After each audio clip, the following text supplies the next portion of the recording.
ज्या विद्यार्थ्यांना मार्क्स कमी पडतात ते विद्यार्थी कॉमनली ह्या 5 चुका करतात. पहिली चूक प्रोक्रॅस्टिनेशन.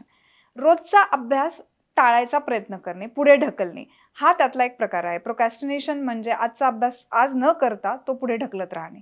अशामुळे तो अभ्यास कधीच पूर्ण होत नाही आणि मग परीक्षेच्या वेळेस त्यांची धांदळ उडते. दुसरी गोष्ट, लॅक ऑफ टाईम मॅनेजमेंट.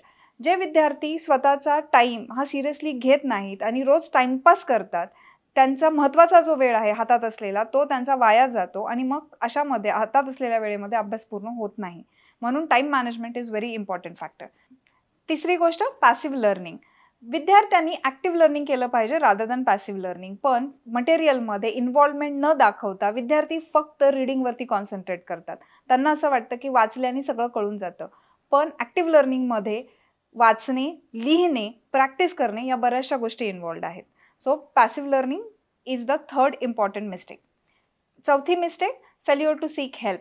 असे विद्यार्थी हे कधीही टीचर्सला किंवा मित्रांना मदत मागत नाहीत. त्याच्यामुळे त्यांच्या अभ्यासामध्ये आलेल्या त्यांच्या अडचणी, त्यांचे प्रॉब्लेम्स हे कधीच सॉल्व्ह केले जात नाहीत. त्याच्यामुळे ते प्रॉब्लेम जशाला तसेच राहतात आणि म्हणून ते अभ्यासामध्ये प्रोग्रेस नाही करू शकत.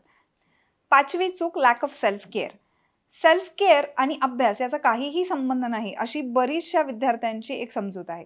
पण जे विद्यार्थी एक्सरसाइज करतात, मेडिटेशन करतात, चांगले गोष्टी खातात, जंक फूड खात नाहीत, अशा विद्यार्थ्यांचं कॉन्सन्ट्रेशन आणि इफिशियन्सी टू वर्क ही जास्त असते. हे विद्यार्थी कमी वेळेमध्ये जास्त अभ्यास करण्याची कॅपॅसिटी तयार करतात. म्हणून self care is also very important thing. So जर तुम्हाला तुमच्या अभ्यासामध्ये प्रोग्रेस करायची असेल तर या 5 चुका करणं टाळा.